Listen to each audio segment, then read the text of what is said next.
Hello everyone, welcome back to my channel. Today let's review a medium question that I finally was able to solve on my own.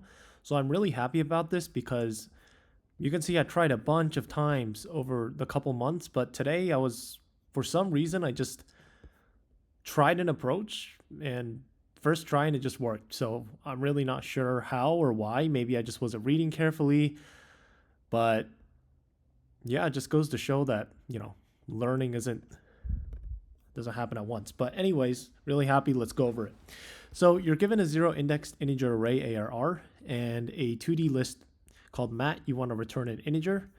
And basically you want to return how many turns it's going to take to paint either one complete row or one complete column. So here, for example, one gets rid of this. You still have 2 rows left. Right here, you get rid of this. You still have 2 rows left. 4, you get rid of. So now you have 1 row and 1 column painted. So it took 2 turns, 2 jumps in total. And basically that's how it works. So a little bit confusing at first, but let's try to think about how to do this. So since we have to go in order in ARR, why don't we first map the values to the respective location. So this will be at index 0, 0, row 0, column 0, index row 0, column 1, row 1, column 0, row 1, column 1, right? So get the value and exactly where it appears, because if you read the constraints, you'll notice that every single value of the matrix is unique, which helps us a lot. So let's define a dictionary and let's go over this matrix. For j in range length mat I, the current row, let's make the current value equal to I and j, which is going to be the location, because this is unique and this is unique, so we know we're not going to have any conflicts. And let's print our dictionary. So cool. So again, 0, 0, 0, 1, 1, 0, 1, 1, right?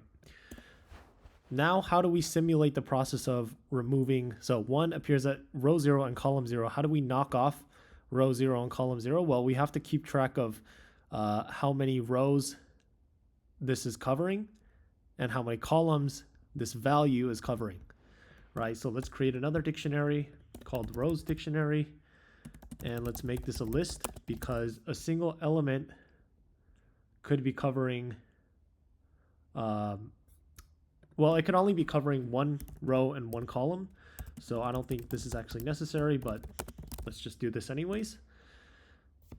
So instead of this, we know that this is the x value is the row and the y value is the column. So rows dict of I dot append the value, right? Because when we iterate over this dictionary, we're going to look for all the values in ARR, because we know that these values are going to be keys in this original dictionary. And then we're going to do a translation. So I'm going to show you in a second. And then columns dictionary of j. This is the y value. That's the columns. Dot append mat ij. Again, just the value. And so now what that allows us to do is, as we go through ARR, so for example, 1, we're going to look up 1. We're going to say 1 appears at row 0 and column 0. We're going to go to, let's print rows D, columns D. So what we're going to do is we're going to say, okay, we're seeing 1. So we're going to say for row 0 in the rows dictionary, does the current value appear in it? Yes. So we're going to knock this off. And for the column value, we're going to say, does this appear in the column list? Yes, it does. So we're going to knock this off. 3, same thing. We're going to say 3 appears at row 1. Okay, does 3 appear in the 1 as a key in the rows dictionary? Yes. So we're going to knock off that value in the values of that row key in the rows dictionary. And we're going to go here. We're going to say columns dict, does 3 exist? Yes.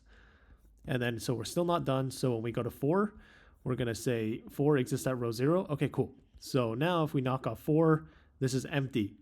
So If either a row or column is completely painted, which row 0 is completely painted because if this list becomes empty, then it is, then we can just return how many hops it took, which is the index, so 0, 1, 2, right?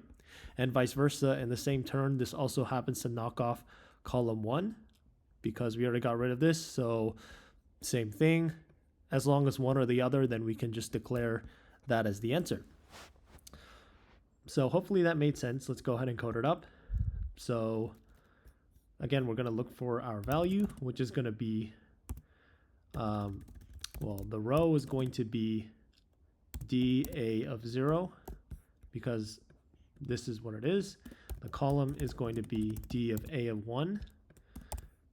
So the value one's column is 0.